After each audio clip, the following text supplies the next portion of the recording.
দরকার আবার রক্ত দিব, পুশিং আমরা হতে দিব না।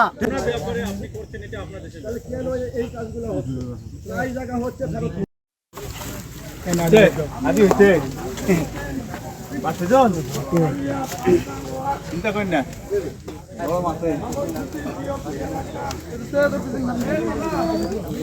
যাও যাও যাও ওদিকে যাও,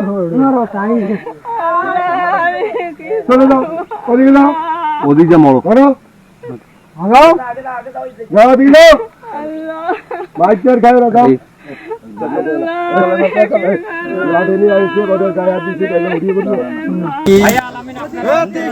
বাংলাদেশে পুশিং করছে ভারত থেকে অবৈধভাবে। আমরা কোনোভাবে এই পুশিংকে মেনে নিব না। দরকার আবার রক্ত দিব, পুশিং আমরা হতে দিব না। আছে যে ইন্ডিয়া থেকে অনুপ্রবেশ মনে করে যে পাঠাচ্ছে ওরা লোকজন, 3টা মহিলা পাঠাইছে, আমরা ইতিপূর্বে আটক করছি। আমাদের সাথে বিজিবি সহ আছে, আমাদের এলাকার লোকজন সবাই আমরা আছি বিজিবির সাথে।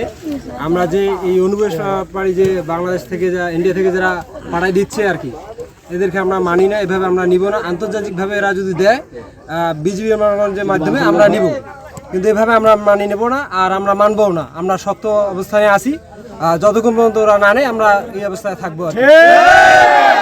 আমি রাত 3টার সময় যখন খবর পাই যে এই পাশ থেকে 3 জন কিছু পুশব্যাক হচ্ছে, তৎক্ষণাৎ আমি আমাদের ধবলসুতি বিওপিকে ক্যাম্প কমান্ডারকে ফোন দিলে ক্যাম্প কমান্ডার 5 মিনিটের মধ্যে আমার বরাবরে টহল পার্টি পাঠিয়ে দেয়। আমরা ক্যাম্প কমান্ডার টহল পার্টির সহযোগিতায় আমরা ওই পুশব্যাক 3 জনকে আটক করি এবং 33 পিলার নাম্বার 33-এর 9X-এ আমরা ওই 100 গজের ভিতরে, 0 লাইনের 100 গজের ভিতরে ওদেরকে প্রবেশ করে দিয়ে আমরা রাত 3টার থেকে ওখানেই অবস্থান করি।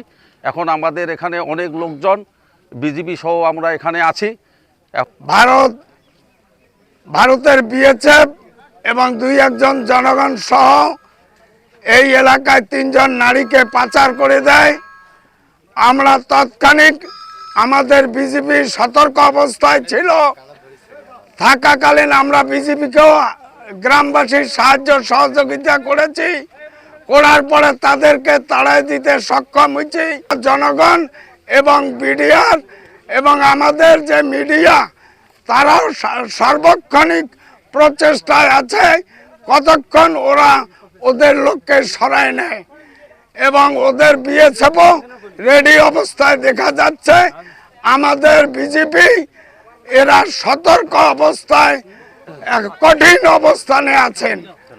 আর আপনাদের সাথে যে মিটিং করার আছে তা আপনারা আসেন, আমরা এক জায়গায় বসে মিটিং করি, কারণ আমাদের মিটিং এর পর আমাদেরকে সময় শেষ হলে রিপোর্ট দিতে হবে।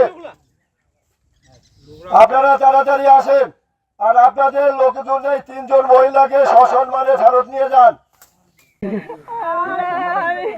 চলে যাও ওদিকে যাও, ওদিকে যাও।